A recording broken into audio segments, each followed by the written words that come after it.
Quand Manchester United n'a pas le ballon, leur système de pressing habituel se met en place un pentagone horizontal extrêmement compact.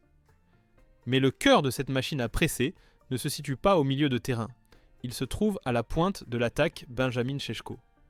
Et son rôle dans ce match mérite une attention particulière, tant son impact a été immense.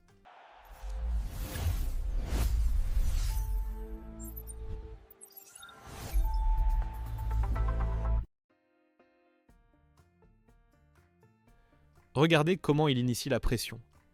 Šeško ne se jette pas directement sur le défenseur central. À la place, il amorce une course incurvée. Le but de cette course est extrêmement intelligent. Elle met la pression sur le porteur du ballon, tout en utilisant son propre corps pour créer une ombre de couverture, coupant ainsi l'option de passe sécurisée vers l'autre défenseur central. Il force activement Chelsea à jouer d'un seul côté. Et cette action est le signal de départ de l'effet domino. Une fois que Šeško a réussi à orienter le jeu de Chelsea sur un côté, le reste de l'équipe n'a plus besoin de presser sur toute la largeur. Il suffit de surcharger cette zone précise. On en voit un exemple parfait lorsque le piston gauche Patrick Dorgu monte très haut pour suivre Reece James. Une action courageuse, exécutée sans crainte, car elle permet à Amad Diallo de se libérer sans s'inquiéter d'un 2 contre 1 et de jaillir sur le défenseur central Fofana. Chelsea est piégé, privé de toute option de passe courte et forcé d'allonger le jeu. Šeško, dans ce rôle de presseur intelligent, me rappelle beaucoup le travail d'Ousmane Dembélé au Paris Saint-Germain. Mais la valeur de Šeško ne s'arrête pas là. Une fois que United récupère le ballon, il se métamorphose et endosse un autre rôle, celui d'un pivot incroyablement efficace pour jouer dos au but. Et rien n'illustre mieux cela que l'action qui mène à l'expulsion de Robert Sanchez après moins de 5 minutes. Tout part d'une longue ouverture du gardien Bayindur.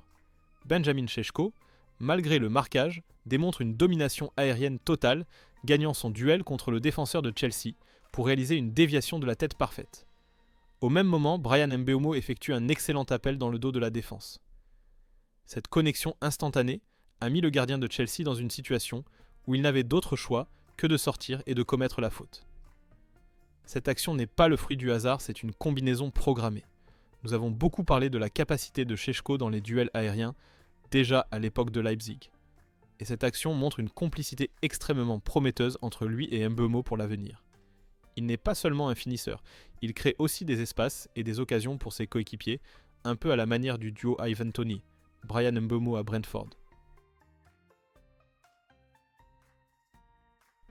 Cependant, je veux que l'on s'arrête un instant. Car même si la machine à presser de Manchester United a montré des moments très impressionnants, il existe toujours une faille structurelle, un problème qui peut être exploité par des adversaires plus malins. Lorsqu'il presse haut, le double pivot de United a tendance à s'étirer verticalement avec Bruno Fernandes bien plus haut que Casemiro. Cela crée un problème sérieux. L'espace immense que Casemiro et Bruno doivent couvrir seuls sera toujours un talon d'Achille face à un milieu à 3 adverses. Alors, quelle est la solution ? Ce schéma de pressing peut tout à fait être amélioré, sécurisé, par un ajustement simple, mais crucial: réduire la distance verticale du bloc. Imaginez un autre scénario. Si Ruben Amorim avait l'audace de demander à sa défense à 3 de monter jusqu'à la ligne médiane, tout changerait. À ce moment-là, un défenseur central excentré comme Matthijs de Ligt serait idéalement placé pour sortir et presser les numéros 10 dangereux comme Cole Palmer. Cette action libérerait immédiatement Casemiro de sa tâche défensive solitaire, lui permettant de monter d'un cran pour soutenir Bruno, créant ainsi un bloc de pressing au milieu bien plus solide. C'est exactement ce que Shaw et Yoro avaient si bien fait en début de match contre Man City. Les bénéfices d'une défense haute et proactive l'emportent l'emmènent de loin, sur le risque de se faire prendre dans le dos.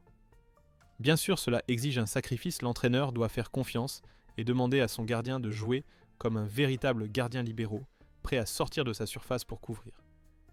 C'est un pari, mais un pari nécessaire pour combler cette faille structurelle. Le tournant du match fut sans doute l'expulsion du gardien Sanchez. Mais les ajustements tactiques d'Enzo Maresca du côté de Chelsea n'ont pas vraiment porté leurs fruits. Avez-vous compris son plan de jeu ? On a vu Cole Palmer puis Neto exprimer leur désaccord avec leur entraîneur. En moins de 21 minutes, il a effectué 3 changements, tentant de passer à un bloc à 5 défenseurs, avec 4 milieux devant. Mais ironiquement, ce pari tactique a involontairement offert un avantage immense à Manchester United. La faille fatale du nouveau schéma de Chelsea se situait au niveau du positionnement de Moises Caicedo, le joueur le plus reculé de l'entrejeu. Bruno Fernandes, avec ses déplacements sans ballon d'une intelligence rare, n'a cessé d'attirer Caicedo hors de sa position de sentinelle. Cela a créé des boulevards au milieu de terrain, offrant aux joueurs, dotés d'une bonne qualité de passe comme Casemiro, ou même le défenseur central Matthijs de Ligt tout le temps, et l'espace nécessaire pour adresser de longues ouvertures dans des zones dangereuses. Et l'ouverture du score est l'illustration parfaite de la manière dont United a lu son adversaire. Tout part d'un pressing haut très agressif, forçant Chelsea à une mauvaise passe. Mais regardez l'intelligence des mouvements qui suivent. Bryan Mbeumo, au lieu de rester collé à sa ligne, rentre délibérément dans l'axe attirant avec lui le défenseur central Chalobah. L'effet domino est immédiat. Le latéral Cucurella est obligé de compenser dans l'axe, ce qui ouvre un espace fatal sur le flanc droit pour Noussair Mazraoui. Ce que j'adore dans cette séquence, c'est le nombre de maillots rouges qui attaquent la surface en même temps. Dorgu au second poteau d'autres joueurs pour semer le chaos, et au milieu de cette confusion, Bruno Fernandes effectue un appel, sans ballon de classe mondiale se retrouvant à la réception pour inscrire son 100e but pour le club. Un but d'intelligence d'instinct. Si le premier but est un chef-d'œuvre tactique, le second est l'image même de ce que j'attends de nos joueurs actuellement. Il ne vient pas de la tactique, mais de l'envie de la rage de vaincre retrouvée. Luke Shaw sur un duel semble inarrêtable. Il dévie de la tête pour Casemiro qui conclut. C'est la pure détermination qui amène ce deuxième but, j'en suis convaincu. Cet esprit, Red Devil, il est indispensable dans cette période difficile. Je veux voir des joueurs qui entrent sur le terrain avec cette faim, prêts à se battre pour ce maillot et ce blason.